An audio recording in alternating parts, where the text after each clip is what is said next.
Olá, pessoal, bem-vindos a mais uma aula do PET Bio e nessa aula vamos estudar a respeito da citologia, estrutura e função das células. Primeiramente, precisamos entender como ocorreu o descobrimento das células. Foi através do cientista inglês Robert Hooke, em 1665, ao analisar uma cortiça em seu microscópio. Essa descoberta foi fundamental para o desenvolvimento da citologia, que é a ciência que estuda a estrutura e o metabolismo das células. Como ocorreu essa descoberta? Ele pegou fatias de cortiça e começou a analisá-las em seu microscópio. Daí ele percebeu que o material era formado por pequenos compartimentos e chamou de células, igual observamos aqui nessa imagem, esses pequenos compartimentos. E a palavra célula vem do latim, que significa pequeno compartimento, por isso que recebeu esse nome. Mas o que é a citologia? A citologia é o ramo da biologia que estuda as células, suas estruturas e funções.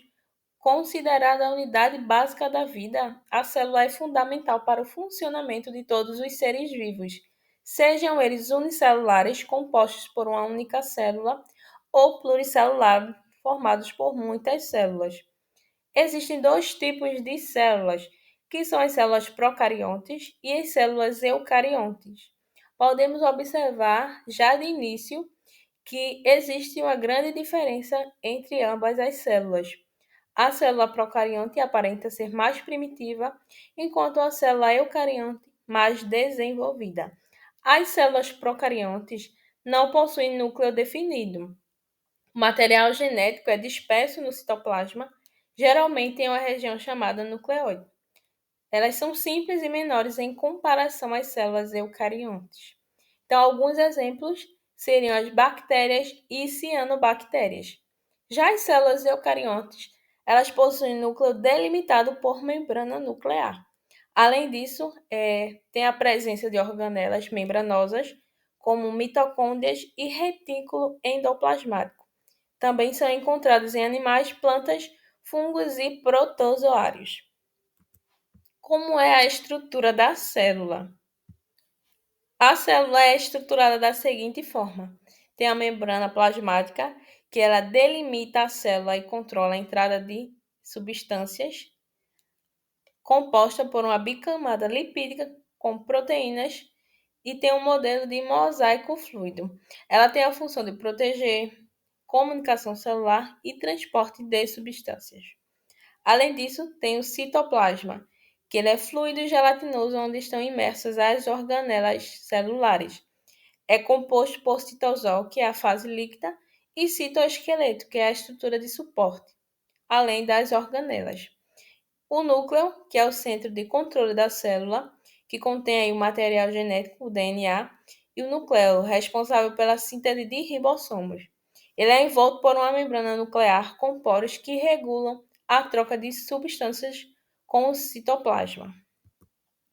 E as organelas celulares, que são divididas em mitocôndrias, ribossomos, retículo endoplasmático rugoso, retículo endoplasmático liso, complexo de Golgi, lisossomos, cloroplastos, vacúolo. As mitocôndrias produzem energia, ou seja, a respiração celular aeróbica. Ribossomos, ocorre aí a síntese de proteínas presentes livres no citoplasma ou aderidos ao retículo endoplasmático rugoso. O retículo endoplasmático é responsável pelo transporte e produção de substâncias. Já o retículo endoplasmático rugoso, com ribossomos, ele é responsável pela síntese de proteínas, enquanto o liso, sem ribossomos, ele é responsável pela síntese de lipídios e desintoxicação celular. O complexo de Golgi, ele é responsável por modificar, armazenar e exportar proteínas e lipídios, enquanto lisossomos, responsável pela digestão intracelular de substâncias e reciclagem de organelos. Os cloroplastos estão presentes em células vegetais e realizam fotossíntese, convertendo energia luminosa em química.